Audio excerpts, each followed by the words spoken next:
आज आपण बघितलं या आडाचीवाडी या गावामध्ये जे काही विकास कामं झालेले आहेत त्याच्यामध्ये रस्त्याचं काम असेल, गार्डन असेल किंवा स्मशानभूमी असेल, इथल्या नागरिकांनी सांगितलं की या गावातील सगळ्या ग्रामस्थांनी एकत्र येऊन या प्रकारची ही सगळं कामं केलेली आहेत.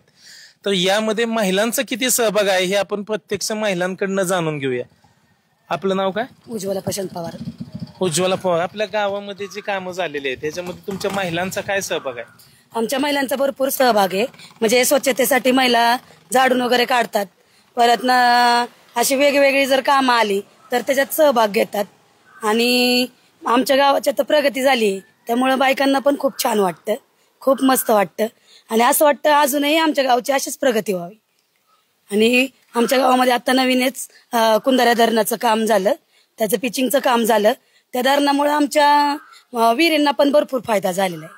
आणि आम्ही अजूनही प्रतिक्रिया जी केली, निर्माण केली की अजून कामे आणा, आम्ही अजून सहकार्य करू. आणि आजच आम्ही आता आमच्या वाडीमध्ये रस्त्याला वृक्षारोपणाची कामं केली आहेत. नारळ, आंबे आणि जांभळ अशा प्रकारची झाडं लावलेत, जेणेकरून आमच्या वाडीला म्हणजे आमच्या गावाला लहान मुलांना, मोठ्या माणसांना ऑक्सिजन भरपूर मिळेल आणि पाऊसही भरपूर पडेल. आणि पाऊस पडल्यानंतर ना आमच्या वाडीची म्हणजे प्रगतीच होणार आहे. त्यामुळे खूप छान वाटतं आमच्या वाडीत. असं चित्र वगैरे पण आहेत. म्हणजे ज्याप्रमाणे इथं पुरुष मंडळी ज्याप्रमाणे सहभाग घेत असते त्याप्रमाणे महिलांचा किती सहभाग असतो? महिलांचा पण 90% सहभाग आहे, जेंट्सचा पण आहे आणि महिलांचा पण आहे. लेडीज पण भरपूर प्रमाणात सहभाग घेतात.